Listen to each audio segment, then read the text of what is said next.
So the question I've been getting ever since yesterday is, are we headed to a massive regional war in the Middle East that will be triggered by the Israeli response to what happened yesterday? Now, what I'm referring to, for those who missed this, as you kind of remember, I've talked about this on the channel many times. Over the course of the past 10 months, we have seen kind of a tit for tat. Hezbollah fires rockets to the northern Israel. The Israelis retaliate by killing Hezbollah members and bombing their infrastructure. Every once in a while, Hezbollah kills civilians, but generally speaking, the northern part of Israel is mainly been hit from an infrastructural perspective. Essentially, roads have been hit, houses have been hit, obviously civilians have died, and it's horrific. And the tit for tat continues for the past 10 months, with neither party wanting to engage in a full-scale war for obvious reasons, which I've covered on previous videos. Now, what happened yesterday kind of reshuffles the cards a bit, and I'm going to explain that in a second. Now, it is absolutely a horrific story. A rocket that was fired by Hezbollah hit a playground in the northern Israel, killing 12 kids, injuring 20 more. Horrific images, horrific sights. I'm not going to put it here in the channel, obviously. Now, Hezbollah initially claimed responsibility and bragged about this on their Telegram group, but then they backed down when they realized they held essentially a playground, and I'll talk about what kind of playground in a second. But they kind of flipped and said, no, it wasn't us, it was the Israelis.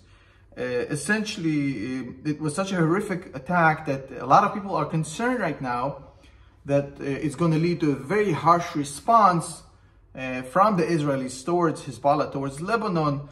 And that response is going to start potentially a chain reaction in which the whole region might deteriorate into a massive regional war. Now, I want to explain what happened yesterday for those who don't understand the intricacies of the ethnic structure of Israel and Lebanon. Now, you see one of the minorities that live in the northern Israel is called the Druze. Now, the Druze, D-R-U-Z-E, the Druze are essentially a quasi-Arabic minority. They have communities both in Israel and in Lebanon. And they're loyal to the Israeli regime, the ones that live in Israel, and the ones that live in Lebanon, they're loyal to the Lebanese regime. The Druze are very unique people, very peaceful people, but have no nationalistic aspirations. So whoever, who's ever the boss over the land, they're loyal to them, and they always live in peace with whoever is calling the shots. So they serve in the Israeli military, and they're very connected in the community, etc., etc., etc. So for all intents and purposes, these are regular Israelis that have been killed, but in this particular case, there was not Jews, it was a different ethnicity. Now, in Israel, it doesn't really matter because Israelis are taking this insanely harsh, and it doesn't really matter if it's Jews, Christians, or Muslims, or Druze. It's an attack on Israeli kids. The problem for Hezbollah is that Hezbollah has a very problematic ethnic structure in Lebanon, in which there are a few groups that have literally tried to kill each other for the past 60, 70 years. You have the Christians, you have the Muslims, the Shiite, the Sunnis, you have the Druze. Now, the Druze are actually a very strong minority in Lebanon, and they matter, and they are relevant. And so far, Hezbollah has been able to rally kind of the troops around the flag against Israel, basically saying, well, we're fighting for our brothers, we're fighting to protect Lebanon. So it has done something that has not been done in Lebanon in many years, which is kind of somewhat unite the entire weird ethnic structure that wants to kill each other and have been with war with each other many times, lots of civil wars. They have kind of united behind Hezbollah as the strongest player against Israel. That incident that Hezbollah essentially murders Druze kids in Israel, the Druze community in Lebanon doesn't see this as Israeli kids dying, they see this as Druze kids dying, and that might be a huge threat to Hezbollah's hegemony in Lebanon. And that's why Hezbollah flipped like a winner schnitzel the moment they realized what happened, because they were bragging about it and they said, oh, it wasn't us, it was the Israelis, it's self-inflicted, it's a malfunction, it's whatever. Now, for the sheep around the internet that really just kind of have this Pavlovian response in which whatever people say against the Israelis, they go with it. They're obviously going to go with that narrative saying, well, the Israelis have bombed them, or it's a malfunction, it's not Hezbollah. It is what it is, who cares? What I find peculiar is that I've opened BBC yesterday and I've seen that BBC had two headlines yesterday and they were really fascinating. One headline was about the Israelis killing 30 Hamas terrorists that set up an impromptu headquarters in a non-functioning school. That was labeled as 30 people die in a school bombing by Israel in Gaza. And the playground that was rocketed by Hezbollah, killing 12 kids and injuring 20 other kids, is said explosion kills kids in occupied territories, etc., etc., etc. So the BBC have gone off the rails. I'm not even kidding you. I mean, I've seen a lot of crap from the BBC, but they have lost any sort of kind of journalistic integrity at this point. It's just absolutely appalling. I think at this point, even Al Jazeera has higher standards than the BBC. Now, according to the data I have so far, and my data obviously is not 100% anything, but from what I've seen online, it has been heavily verified that the rocket was made by Iran. It's called the Falik rocket. It has 52, 53 kgs of payload. It's a significant rocket. It's a very heavy explosive device, and it was 100% shot from Lebanon by Hezbollah. So the professionals understand that this was 100% Hezbollah. There's no way of, sugarcoating it, and there's no way for them to PR manage this. Now, in Israel, there's a lot of calls for a heavy retaliation. People have been calling for a massive response to this because this is not normal. This is not usual.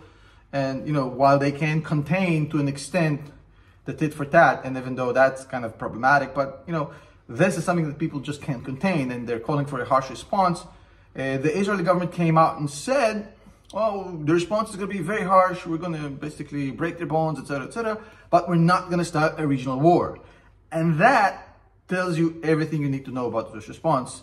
And by the way, all of a sudden now we have calls from inside the Lebanon political arena, basically calling for peace with Israel, basically saying, well, this is going too far, too fast. Can we make peace with these guys, please? That ain't happening, not in our lifetime. Lebanon is a dysfunctional country with no government, nobody running it except Hezbollah. And Hezbollah basically is fully managed and controlled as a proxy by Iran. Iran has no interest of signing a peace deal between Lebanon and Israel, so that's not going to happen. So when you hear about these things, about the calls for peace, that's, horse baloney. What's most likely to happen is this, in my opinion. I think we're going to see Israel try to tackle this very tough situation. On the one hand, they cannot wage an effective war on two fronts after being stretched to the ground years into this whole thing, basically fighting in Gaza and in Lebanon and potentially in other fronts that might open up, the Iraqi militia, maybe Syria, maybe West Bank, maybe even internally some sort of clashes with the Arab Israelis. So this might open up a can of worms that the Israeli military, after going for a year in Gaza, is not really interested in managing right now. A multi-front war after a year of fighting, intense fighting in Gaza, is not what they're looking for. On top of it, the civilian casualties are going to be massive. The infrastructure damage is going to be massive. So a lot to talk about. Obviously, there's also the PR damage here because at the end of the day, the news headlines will be the same. Israel bombs another country. Israel has bombed Gaza, they've bombed Yemen, and they're now bombing Lebanon. So nobody cares that the Israelis got bombed first, but it's just a PR nightmare right now for them. What they need to do, they need to respond harshly for a bunch of reasons. One is strategic. In this neighborhood in which they exist, it's not a rewarding exercise not to respond harshly to things like this, because it's kind of a prison mentality. You're going to look weak. But also there's the political need there.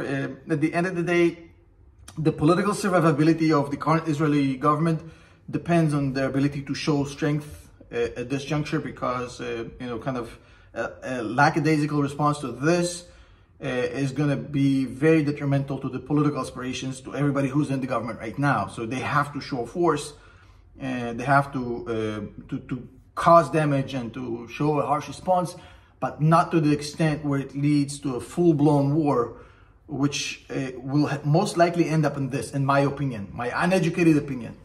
What I think happens is that we have very intense bombings in Lebanon for a couple of days, not a couple of hours, few days of harsh bombing. I don't think we see Beirut catch fire like we did back in the day when the Dahya quarter, which is Hezbollah's playground, got basically annihilated by the Israelis. I don't think that happens because that leads to a full-scale war, because Hezbollah would have to respond with firing to the center of Israel. That's going to cause the response from the Israelis. So bombing Beirut is basically a trigger for a war, a regional war. I don't think the Israelis are trying to do that. So probably not in Beirut, in the southern part of Lebanon, heavy bombing for a few days, and nothing that would cause a full-scale war. That's my estimate, and I'm sticking with it. Although I have to tell you, this is the Middle East, and it's absolutely insane.